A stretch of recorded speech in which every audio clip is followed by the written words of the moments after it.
श्रीमती रश्मि जी जैन इंदौर। इसके बाद तैयार रहे श्री अतिशय जी जैन शहडोल। नमोस्तु महाराज जी, नमोस्तु। एक छामी महाराज चल जी, एक छामी महाराज जी।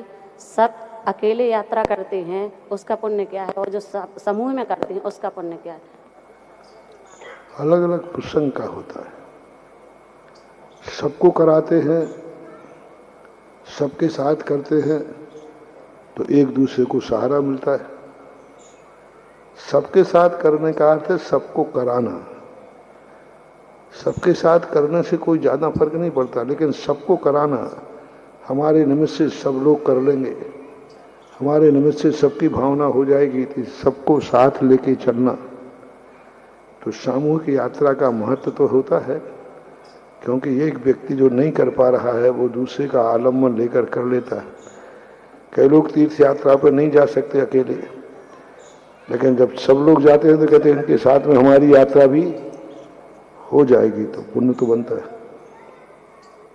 जिज्ञासा करें श्री अतिशय जी जैन शहडोल, और इसके बाद जिज्ञासा के लिए तैयार रहें श्री पिंकी जी जैन नायक। महाराज के चरणों में बारंबार नमोस्तु नमोस्तु नमोस्तु। महाराज जी, मेरी जिज्ञासा ये है कि जब हम पुण्य का काम करते हैं तो उसमें बहुत विघ्न आता है, पर भाई जब हम पार्टी में जाते हैं तो इतना ज़्यादा विघ्न नहीं आता, ऐसा क्यों? क्योंकि अच्छे कार्यों में ही तो विघ्न आता है, क्योंकि अच्छे कार्य दुर्लभता से प्राप्त होते हैं। उसके योग हमने पुण्य नहीं किया, उसकी ओर हमारी उतनी विशुद्धि भाव नहीं है, इसलिए विघ्न आते हैं। संसार के कार्यों में आपकी रुचि भी है, आप चाहते भी हैं, आप कोई भी कार्य करते हैं तो संसार के लिए करते हैं, इसलिए वहाँ विघ्न नहीं आता। परमार्थ के लिए आप लोग करते भी तो कम हो, बेमन से करते हो, मजबूरी में करते हो, डर से करते हो, भय से करते हो, तो उसमें विघ्न आने की स्थितियाँ बनती हैं। क्योंकि अतीत में व्यक्ति ने धर्म कम किया है, अधर्म ज़्यादा किया है, और धर्मात्माओं को विघ्न ज़्यादा डाले हैं, अधर्मात्माओं की नहीं। आज देखो, तुम देखते हो धर्म और धर्मात्माओं की बुराई ज़्यादा होती है, अधर्मियों की नहीं होती। ज़्यादातर व्हाट्सएप अच्छे लोगों की बुराई से लिखे रहते हैं कि बुरे लोगों की। बुरे लोगों की कोई बुराई नहीं करता, अधर्मियों की नहीं होती। ज़्यादातर व्हाट्सएप अच्छे लोगों की बुराई से लिखे रहते हैं कि बुरे लोगों की। बुरे लोगों की कोई बुराई नहीं करता, कोई बुराई नहीं करता, क्योंकि वो बुराई है। अच्छे लोगों की बुराई करते हैं, अच्छे कार्यों की बुराई करते हैं। किसी को अच्छा कार्य करने के लिए बुराई करना है तो बुराई करते हैं। जैसे अपने तीर्थ क्षेत्रों का विकास आदि होता है तो कई लोग बैठे ही रहते हैं, उनको अच्छाइयाँ नहीं दिखती। ये गोंच के समान होते हैं।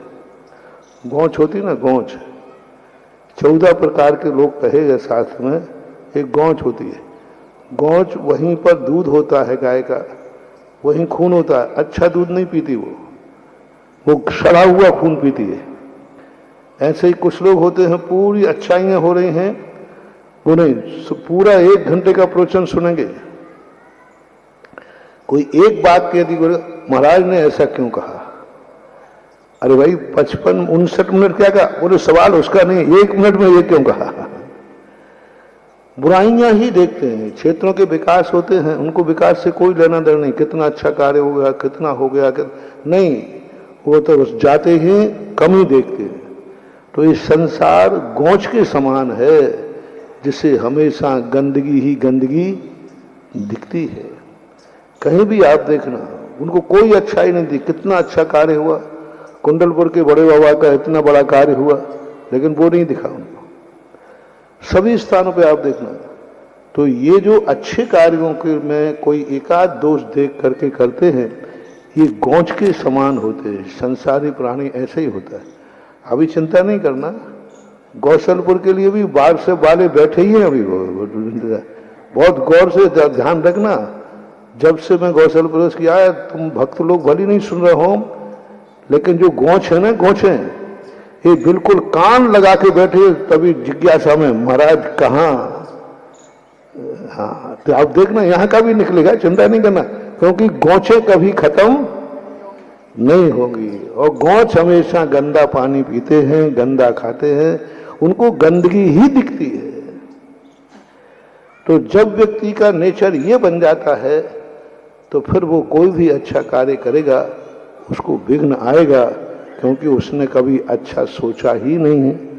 और यदि हम अच्छा सोचेंगे, अच्छा विचार करेंगे, पॉजिटिव देखेंगे कि नहीं बहुत अच्छा हुआ, 99 कार्य तो अच्छे हुए, कोई एकाध कहीं चूक है तो कोई बात नहीं, 99 नंबर तो है। व्यक्ति हमेशा पॉजिटिव सोचता है ऐसा। और वर्तमान में सबसे ज्यादा फॉलोअर्स भी महाराज जी के हैं, क्योंकि भक्त तो फॉलोअर्स हैं, विरोधी भी पूरा फॉलो करते हैं। और सबसे ज्यादा देश में यदि चर्चाओं में बने रहने वाले साधु हैं तो वो भी यही हैं। और जब कभी ये व्हाट्सएप वगैरह चलता है, चाहे प्रशंसा का चले चाहे कोई विरोधी कुछ भी लिख दे, हम लोगों को बड़ी खुशी होती है कि देखो हमारे महाराज जी की चर्चा हर जगह होती रहती है। इस बात की बड़ी खुशी है कि लोगों को ध्यान तो है कि भारतवर्ष में कोई ऐसे साधु हैं जो इतना तीर्थों का विकास कर रहे हैं। चलिए जिज्ञासा करें श्री पिंकी जी नायक।